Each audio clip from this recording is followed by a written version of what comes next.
Hello children, in the previous lecture I discussed objective questions, multiple choice questions from NCERT exemplar problems books.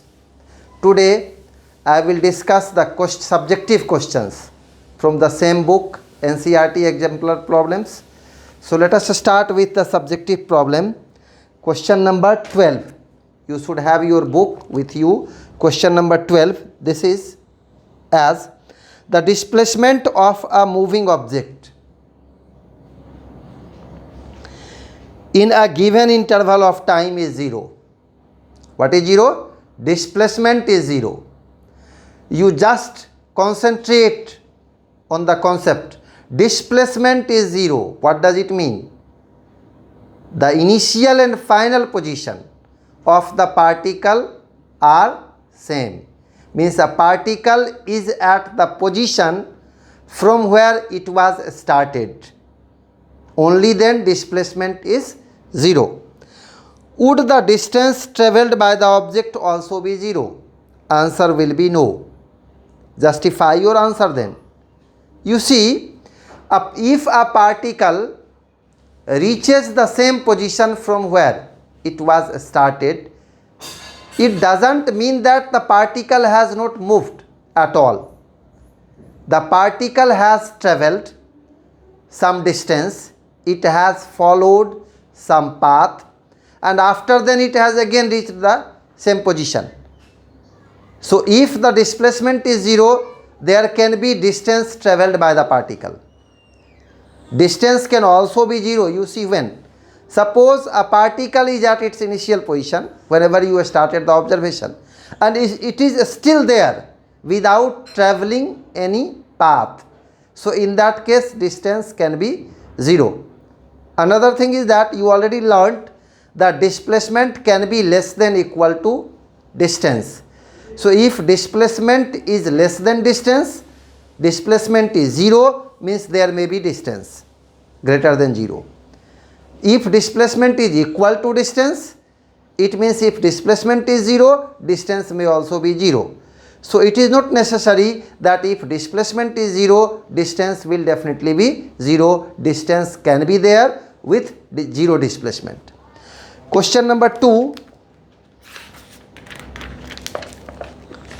12, it was question number 12. Now see question number 13. How will the equations of motion for an object moving with uniform velocity change? How will the equations of motion for an object moving with uniform velocity change? Means you have equations of motion. You see, first equation of motion is V is equal to U plus AT. Here A is acceleration. It is uniform. In question it is said that with uniform velocity. Uniform velocity means A is 0. So if A is 0, then this will become U for A is equal to 0, because this is uniform velocity, uniform motion, and in uniform motion you know that acceleration is 0. So this A will be 0 and AT will be 0, V will be equal to U, means V will not change with time. Is it clear? Second equation is S is equal to UT plus half AT squared. S is equal to UT plus half AT squared. This is second equation of motion. You see, this A is 0, so this will be UT. You already know that in case of uniform motion, distance is equal to speed into time. So this is UT. A is 0, so half AT square will become 0. Third equation is V square is equal to U square plus 2AS. Again you see A is 0, so this 2AS will be 0 and V square will be equal to U square. So these will be the new form of equation of motion if A is 0, that is a particle is in uniform motion.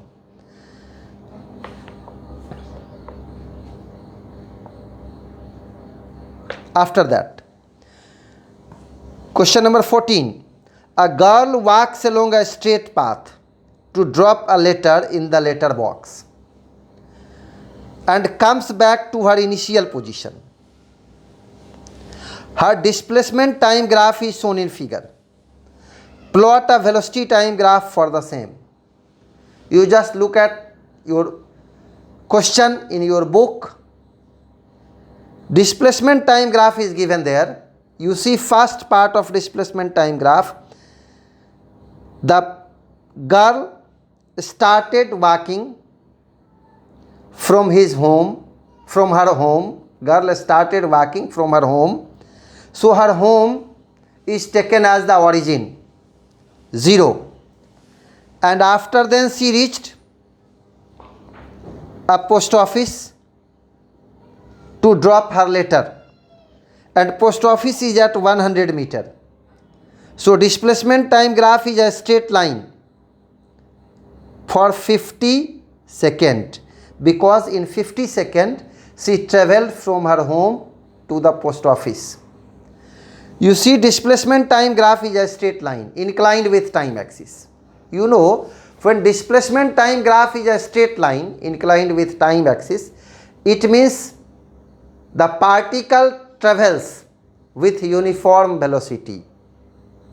So what does it mean? The girl has travelled from her home to the post office with uniform velocity.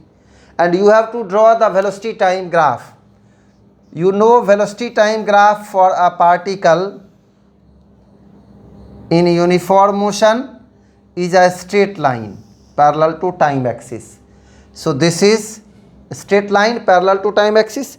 You see 0 to 100 meter means 100 meter displacement is covered in 50 seconds. So what will be the velocity? Velocity will be 100 by 50, that is 2 meter per second. So you mark it here, 2 meter per second up to 50 seconds.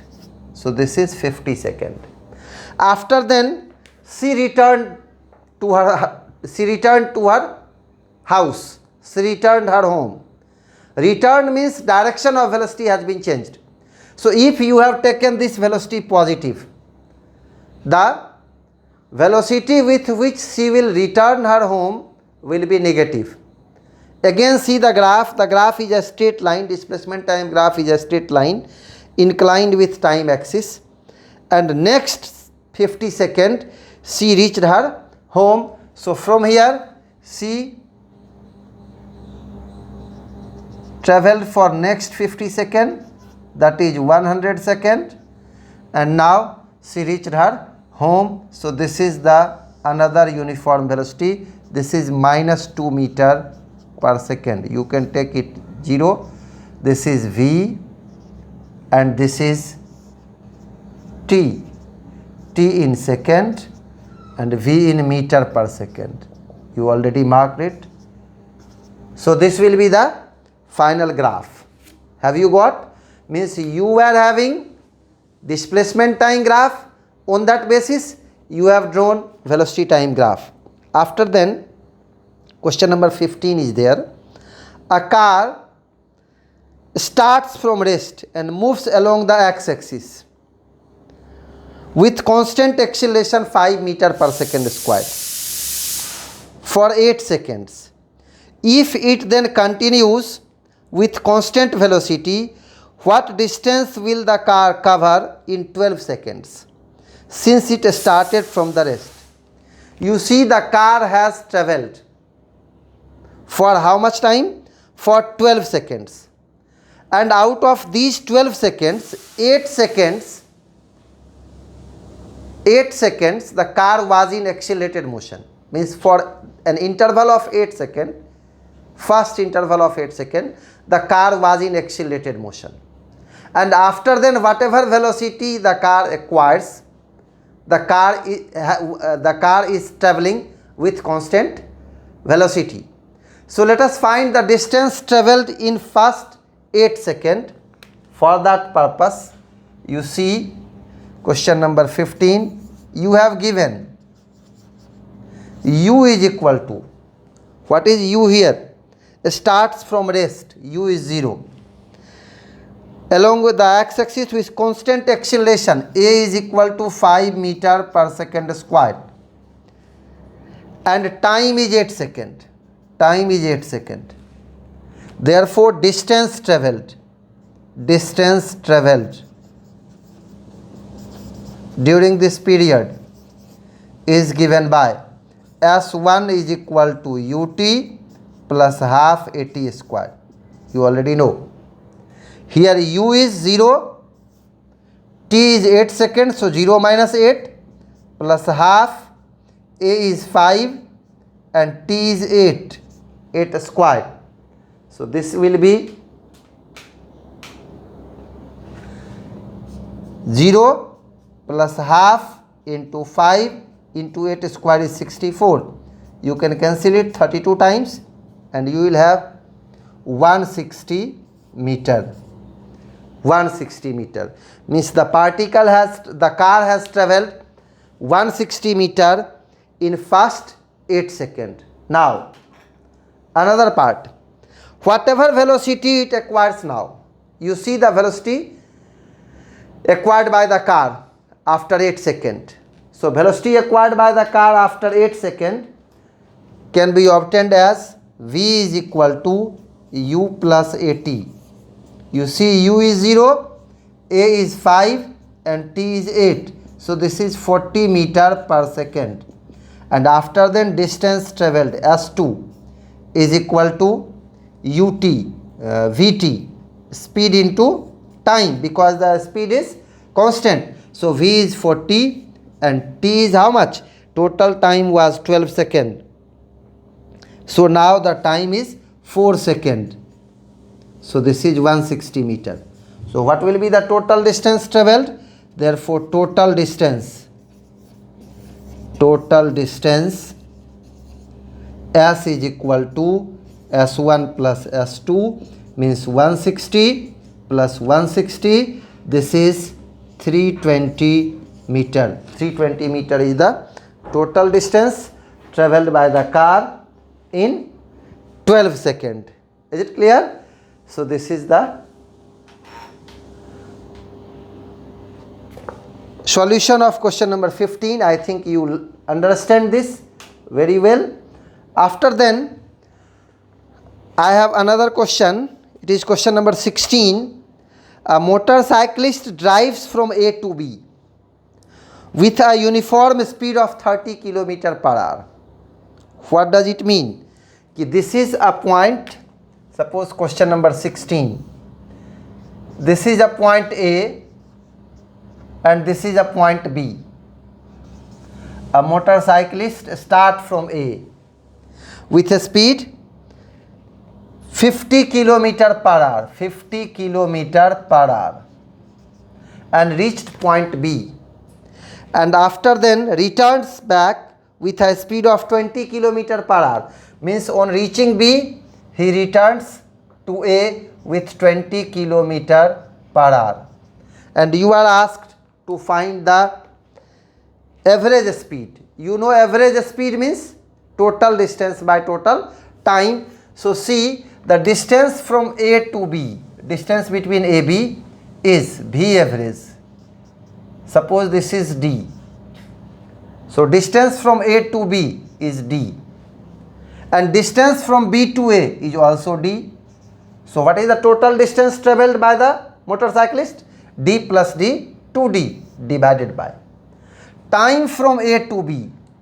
You have distance, you have speed. You know time is distance by speed. So distance D by speed 50 plus returning time distance D by speed 20. So this will become 2D by LCM of 20 and 50 is 100. This is 2D plus 5D, and you will have 2D by 7D into 100. D and D will be cancelled out. This will be 200 by 7. So you can cancel 200 by 7, and finally you will get the value as, what is the final speed? d plus d, 2d, d by 50 plus d by 20, 100, 2d plus 5d, 7d, 100, and then, so this will be 7 2 ja 14, then 7 8 ja 56.57 kilometer per hour. This is the average speed. After then, question number 17, you see the velocity time graph shows the motion of a cyclist. You have a velocity time graph for the motion of a cyclist. Find its acceleration, its velocity and distance covered by the cyclist in 15 seconds. So you see the velocity time graph is a straight line parallel to time axis. What does it mean? You know, when velocity time graph is a straight line parallel to time axis, it means velocity is constant, uniform. So what will be its acceleration? If velocity is uniform, its acceleration will be 0. So question number 17, first acceleration is equal to 0. After then, you see second question is its velocity. From the graph it is clear that the velocity is 20 meter per second. So v is 20 meter per second. After then, you see the third part, means third question, that the distance covered by the cyclist in 15 seconds. So in 15 seconds, you know, distance travelled by a particle is given by area enclosed by Vt graph.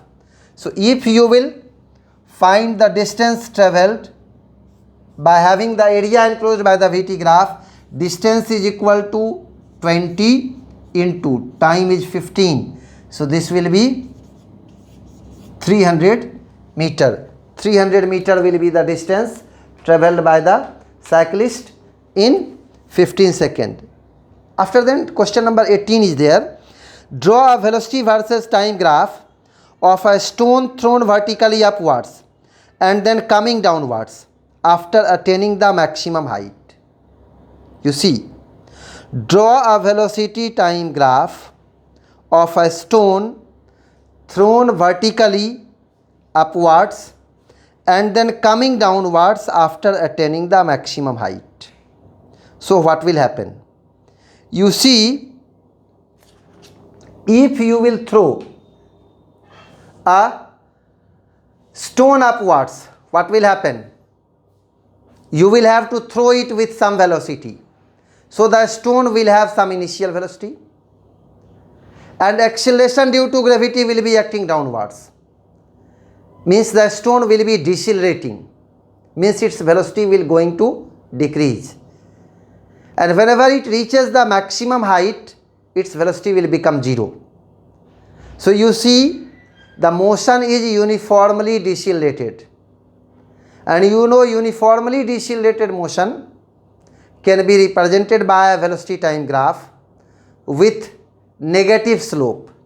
Negative slope means the angle between the graph and the time axis should be greater than 90 degree, but you will not understand all these here. You just have to see that this is the graph.